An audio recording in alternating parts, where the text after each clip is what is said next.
Kwa majina naitwa John Matoke Mkama, ni afisa uhusiano mamlaka ya maji safi na usafi wa mazingira. Changamoto hii imeanza tangu Oktoba mwaka 2024 mpaka ninavyozungumza leo ni takribani dira 210 zimeshaibiwa. Dira moja ina gharama kama ya shilingi 120,000.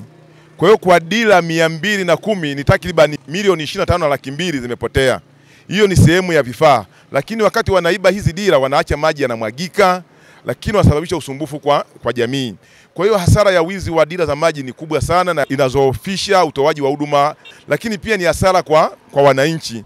Kwa hiyo leo tumefika katika eneo hili la huyu mteja ambaye mmemuona, tumefanya uchunguzi, tumefanya upekuzi, tumebahini uwepo wa dira 2 na sehemu ya miundombinu ya mamlaka kama koki na vifaa vingine. Huyu ni mmoja, huenda wapo wengine wengi ambao wapo katika nyuma mchakato wa dira za maji. Natoa wito kwa wananchi kwamba ukiona mtu yoyote anashughulika kuharibu ama kuingilia miundombinu ya maji, tafadhali toa taarifa kwetu na sisi tuchukue hatua kwa kushirikiana na vyombo vya ulinzi.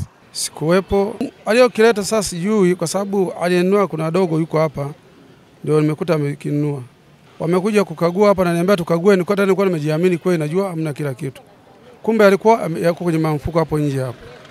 Kwa sababu tulipewa darasa kuna kuyanunua. Tunakwenda tuyanunue. Mimi niendelee kuwaasa wanunuaji wa vyuma chakavu kwenye mtaa wetu wa Mongolo na manispaa kwa ujumla wasinunue vitu vyovyote ambavyo ni nyaraka ya serikali, kwa sababu popote pale vikipotea tutaanza na wao. Leo hii huyu kakutwa na mita, kuna mwingine atakutwa na manyaya ya TANESCO. Kwa hiyo wasijihusishe kuyanunua haya mavitu kwa sababu ni hatari sana.